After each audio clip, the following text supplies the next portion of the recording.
दोस्तों आज की कहानी में हम सुनेंगे कि कैसे तीन लड़का एक खूबसूरत लड़की के ऊपर तेजाब डाल के उसकी ज़िंदगी खराब कर दिए और फिर उन तीनों के साथ पुलिस ने क्या किया। आखिर उन तीनों ने लड़की के ऊपर तेजाब क्यों डाला और लड़की की मां पुलिस के पास जाने से क्यों डर रही थी। तो चलिए दोस्तों इन तमाम सवालों के साथ कहानी को शुरू करते हैं। कहानी बहुत ही इंटरेस्टिंग है, आप दिल लगाकर पूरी कहानी सुने। कहानी शुरू करने से पहले आपसे बस एक छोटी सी रिक्वेस्ट है, चैनल को सब्सक्राइब करके वीडियो को लाइक कर दें क्योंकि मुझे अभी आपके सपोर्ट की ज़रूरत है। दोस्तों शिल्पी के आते ही राबिया अम्मी को सलाम कहकर उसकी साइकिल पर पीछे बैठ के स्कूल के लिए रवाना हो गई। ये 5 सितंबर 2016 की बात है। राबिया और शिल्पी उत्तर प्रदेश के जिला देवरिया की खामपार के गांव बहरोवा के रहने वाली थी। दोनों खामपार के बखरी चौराहा स्थित सर्वोदय इंटर कॉलेज में 11वीं में पढ़ती थी। अभी दोनों घर से कुछ दूर गई ही थी कि मोटरसाइकिल उनका पीछा करने लगी। मोटरसाइकिल पर 3 लोग सवार थे और जो चालक थे वो हेलमेट लगा रखा था और पीछे दोनों बैठे हुए लोग मुंह पर गमछा बांधे हुए थे। जैसे ही दोनों लड़कियां सुनसान जगह पर पहुंची तो बाइक सवार तीनों व्यक्ति उनकी बराबरी पर आ गए। अभी राबिया और शिल्पी कुछ समझ पाती तब तक मोटरसाइकिल में बैठे सवार पीछे वाले व्यक्ति ने उनके ऊपर तेजाब डाल दिए और तीनों वहां से मोटरसाइकिल लेकर तेज गति में भागने लगे। तेजाब पड़ते ही राबिया जलन से बुरी तरह बिलबिला उठी। उसका चेहरा, गर्दन और पीठ बुरी तरह झुलस गई थी। तेजाब की कुछ छींटें शिल्पी के बाएं हाथ और जांघ पर पड़ी थी। तेजाब की जलन से साइकिल का बैलेंस बिगड़ गया और दोनों ही साइकिल समेत गिर गई। दोनों रोड पर ही तेजाब के जलन से चीखने चिल्लाने लगे। तभी रोड पर आते जाते लोग उनके पास इकट्ठा हो गए। राबिया तो बेहोश हो गई थी, लेकिन शिल्पी उन लोगों को बताने लगी कि मोटरसाइकिल पर सवार 3 व्यक्ति ने हमारे ऊपर तेजाब फेंककर भाग गए। तो लोग राबिया को बाहों में उठाकर चौराहे पर स्थित प्राथमिक स्वास्थ्य केंद्र ले गए। राबिया बुरी तरह झुलस चुकी थी, इसलिए वहां के डॉक्टरों ने प्राथमिक उपचार के बाद उन्हें जिला अस्पताल भेज दिया और इसकी जानकारी थाना खामपार पुलिस को दे दी। सूचना मिलते ही थाना प्रभारी इंस्पेक्टर राजेंद्र प्रताप सिंह पुलिस बल के साथ प्राथमिक स्वास्थ्य केंद्र पहुंच गए। मामला गंभीर था, इसलिए उसने इस घटना की सूचना एसपी मोहम्मद इमरान को दे दी। इसके बाद एसपी इमरान भी एसडीएम भाट पार रानी भी पहुंच गए थे। राबिया बयान देने लायक नहीं थी, इसलिए पुलिस ने शिल्पी से पूछताछ कर उनके घर वालों को इसकी सूचना दे दी और दोनों के घर वाले रोते बिलखते हुए अस्पताल पहुंच गए। कुछ देर बाद जब राबिया थोड़ा सामान्य हुई तो पुलिस अधिकारियों को जो बात बताई वो चौंका देने वाली थी। राबिया के बताए अनुसार पिछले 1 महीने से उनके घर के मोबाइल पर एक अज्ञात व्यक्ति की बार बार फ़ोन आ रहा था जो उसे जान से मारने की धमकी भी दे रहा था। परेशान होकर घर वालों ने उसके नंबर ही बदल दिए, लेकिन पता नहीं उसको कैसे फिर इसका नया नंबर भी मिल गया और वो उससे ज़्यादा उन्हें धमकी देने लगे और उसे परेशान करने लगे। राबिया का अब्बा मोहम्मद आलम अंसारी और उसका भाई विदेश में रहते थे। यहाँ सिर्फ राबिया और उसकी मम्मी ही रहती थी, इसलिए मिलने वाली धमकी से दोनों बुरी तरह डर गई थी। राबिया ने फ़ोन कर ये बात अपने अब्बा को बताई तो उसके अब्बा ने सलाह दिया कि पुलिस को जाकर शिकायत करे, लेकिन उसकी अम्मी पुलिस के पास जाने से डर रही थी। राबिया के बयान के बाद पुलिस को लगा कि इस घटना में कोई अपना ही शामिल है, जिसकी उसके घर में अंदर तक पैठ थी। पुलिस ने अज्ञात के खिलाफ मुकदमा दर्ज करके मामला की जांच एसडीएम भाट पार रानी को सौंप दी, क्योंकि इस तरह के मामलों की जांच एसडीएम घटना की मॉनिटरिंग आईजी मोहित अग्रवाल कर रहे थे। पुलिस ने राबिया के दोनों मोबाइल नंबरों की कॉल डिटेल्स निकाली तो उन्हें एक ऐसा नंबर मिला कि उनके दोनों नंबर पर एक नंबर से बहुत बार कॉल किया गया है। अब पुलिस को उस नंबर पर शक होने लगा और पुलिस उस नंबर की डिटेल्स निकालने लगे तो वह नंबर देवरिया के पूरब लार में रहने वाले इदरीस के बेटे आज़ाद उर्फ डब्लू का निकला। पुलिस ने जब राबिया की मां से आज़ाद के बारे में पूछा तो वो पुलिस का मुंह देखते ही रह गई, क्योंकि वो दूर का रिश्तेदार था। इसी वजह से वो उसके घर आते जाते रहता था। अब पुलिस के लिए इतनी जानकारी काफ़ी थी। पूछताछ के लिए उसको थाने लाया गया। थाना आते ही वो इतना घबरा गया कि खुद से ही अपना जुर्म कबूल कर शुरू से लेकर आखिर तक पूरी कहानी बता दी। उसने बताया कि अपने 2 दोस्त के साथ मिलकर राबिया के ऊपर तेजाब फेंका था। इसकी वजह यह थी कि सिर्फ वही नहीं, उसके दोनों दोस्त भी राबिया से प्रेम करते थे, लेकिन राबिया ने उन्हें भाव नहीं दिया। तो बदला लेने के लिए उन तीनों ने इसकी इतनी दुर्गति कर दी। आज़ाद के इस बयान के बाद पुलिस ने उनके दोनों दोस्तों को भी गिरफ्तार कर लिया, जिसका नाम था रति तिवारी और आनंद कुशवाहा।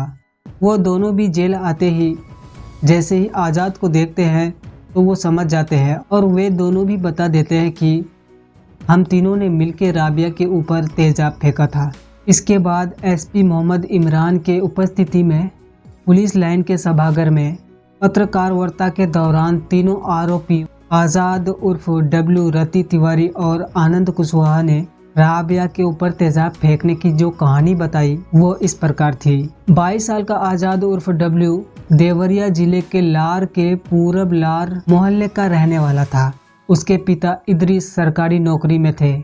वो नौकरी के वजह से ज़्यादातर घर से बाहर ही रहते थे, जिस वजह से आज़ाद इंटरमीडिएट से आगे पढ़ाई नहीं की और पढ़ाई छोड़कर वो आवारागर्दी करने लगा था। रवि तिवारी और अरविंद कुशवाहा उसके पक्के दोस्त थे और ये दोनों भी उसी की तरह आवारागर्दी करते थे।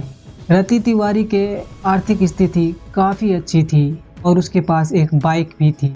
उसी पर तीनों बार की चौराहे पर घूमते रहते थे और आती जाती लड़कियों को छेड़ते रहते थे।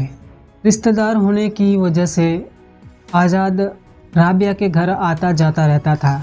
राबिया काफ़ी खूबसूरत थी और उसके घर आते जाते आज़ाद उस पर मर मिटा था। उसने अपनी दिल की बात दोनों दोस्तों को बताई तो उन दोनों का दिल भी राबिया को देखने के लिए मचल उठा। उन दोनों ने आज़ाद से राबिया को मिलवाने को कहा।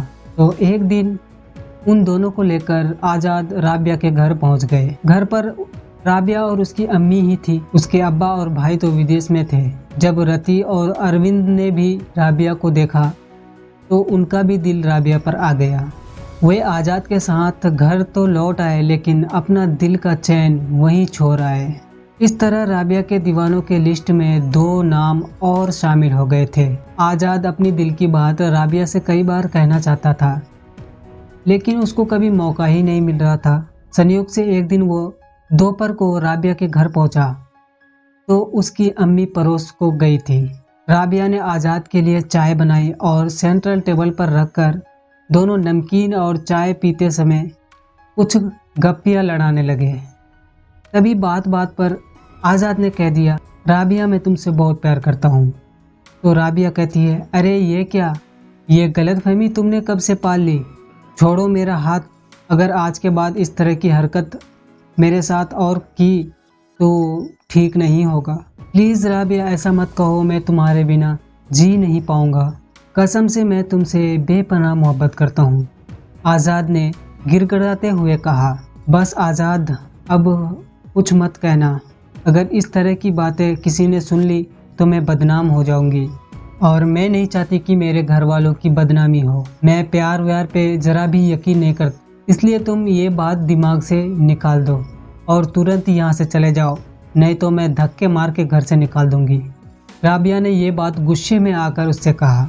राबिया की खारी खोटी सुनकर आज़ाद हारे हुए जुआरियों की तरह उसके घर से निकला और उसको राबिया की जवाब से गहरा सदमा लगा। उसने सपने में भी नहीं सोचा था कि राबिया उसको इस तरह का जवाब देगी, इसलिए उसे उस पर काफ़ी गुस्सा भी आ रहा था। उसने ये सब बात अपने दोस्त रति और अरविंद को भी बताई तो दोनों ने ऊपर से तो दुख जताया, लेकिन अंदर से बहुत खुश हो रहे थे। इसकी वजह यह थी कि राबिया आज़ाद से प्यार नहीं करती थी तो उनका दाव लग सकता था, लेकिन राबिया ने उन दोनों को भी उनकी औकात बता दी थी। राबिया की जवाब से उन दोनों के भी सिर से इश्क का भूत उतर गया था। राबिया द्वारा दिए गए अपमान से तीनों जख्मी शेर बन गए। अपमान की आग में जल रहे तीनों ने राबिया से बदला लेने का निर्णय लिया। उन्होंने उसको फ़ोन कर धमकाने की योजना बनाई ताकि वो डर कर हथियार डाल दे, क्योंकि आज़ाद उनके घर के कोने कोने से वाकिफ़ था। वो जानता था कि उसके घर में सिर्फ राबिया और उसकी माँ ही रहती है, इसलिए उसको डराएंगे तो मदद के लिए हमें ही पुकारेंगे, फिर हम उनका हमसाया बन के उनके करीब हो जाएंगे। इस तरह से हम अपना प्यार हासिल कर लेंगे। योजना के अनुसार आज़ाद ने राबिया के घर वाले मोबाइल पर फ़ोन करके उसे जान से मारने की धमकी दे दी। इस धमकी से माँ बेटी तो डर गई, लेकिन उन्हें लगा कि कोई सरफिरा फ़ोन करके सिर्फ डरा रहा है। लेकिन जब वो दोबारा फ़ोन करके धमकी दी तो माँ बेटी परेशान हो गई। आज़ाद बार बार फ़ोन करके धमकाने लगा तो राबिया की अम्मा ये बात अपने पति आलम अंसारी को बता दी, तो उन्होंने पुलिस के पास जाकर शिकायत करने की सलाह दी। लेकिन राबिया की माँ पुलिस के पास इसलिए नहीं जा रही थी क्योंकि इससे उन्हीं की बदनामी हो सकती थी। इसके अलावा राबिया सुनसान इलाके से पढ़ने भी जाती थी। कहीं उन बदमाशों ने कोई ऊंच नीच कर दी तो राबिया कहीं की नहीं रहेगी, इसलिए पुलिस को शिकायत करने के बजाय उन्होंने फ़ोन नंबर ही बदल दिए। आज़ाद और उसके दोस्तों ने जो सोचकर ये खेल खेला था वो पूरा नहीं हुआ। आज़ाद को किसी तरह से फिर से राबिया का दूसरा नंबर भी मिल गया और इस बार तो वो उससे ज़्यादा धमकाने और डराने लगा था। बात बनती ना देख आज़ाद और उसके दोस्तों ने दूसरी तरह से बदला लेने का फैसला किया और इस बार की योजना पहले से काफ़ी खतरनाक थी। तीनों ने राबिया के ऊपर तेज़ाब डालकर उनकी ज़िंदगी बर्बाद करने का फैसला किया। फैसला लेने के बाद आज़ाद ने बखड़ी चौक कस्बे से एक परिचित दुकान से तेज़ाब की 1 लीटर की बोतल ये कहकर खरीदी कि उसके घर का शौचालय साफ करना है। दुकानदार आज़ाद से परिचित था, इसलिए उसने उसे 1 लीटर तेज़ाब दे दिया। तेज़ाब की व्यवस्था हो गई थी। अब तीनों ने राबिया के दैनिक गतिविधियों पर ध्यान रखने लगा।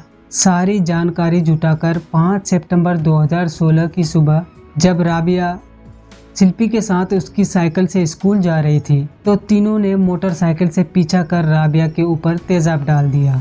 पूछताछ के बाद पुलिस ने आज़ाद, रति तिवारी और अरविंद को अदालत में पेश किया, जहां से सबूत जुटाने के लिए तीनों को पुलिस रिमांडर में ले लिया गया। रिमांडर के दौरान पुलिस ने रति के घर से उसकी मोटरसाइकिल और तेज़ाब की बोतल भी बरामद कर ली। रिमांडर खत्म होने के बाद तीनों को दोबारा से अदालत में पेश किया गया, जहां से उन्हें न्यायिक हिरासत में जेल भेज दिया। तो दोस्तों, कहानी कैसी लगी मुझे कमेंट करके ज़रूर बताएं। बेहतरीन इलाज से राबिया अब ठीक हो चुकी है, लेकिन राबिया और शिल्पी काफ़ी डरी हुई थी। दोनों चाहती है कि इन आशिकों को कोई ऐसी सज़ा मिले कि दोबारा कोई आशिक किसी लड़की के साथ ऐसा घिनौना हरकत ना कर पाए। दोस्तों, कहानी यहीं तक ख़त्म होती है। मुझे कमेंट करके ज़रूर बताना और मुझे सपोर्ट करने बिल्कुल भी मत भूलना। बस एक लाइक एंड सब्सक्राइब ज़रूर कर देना।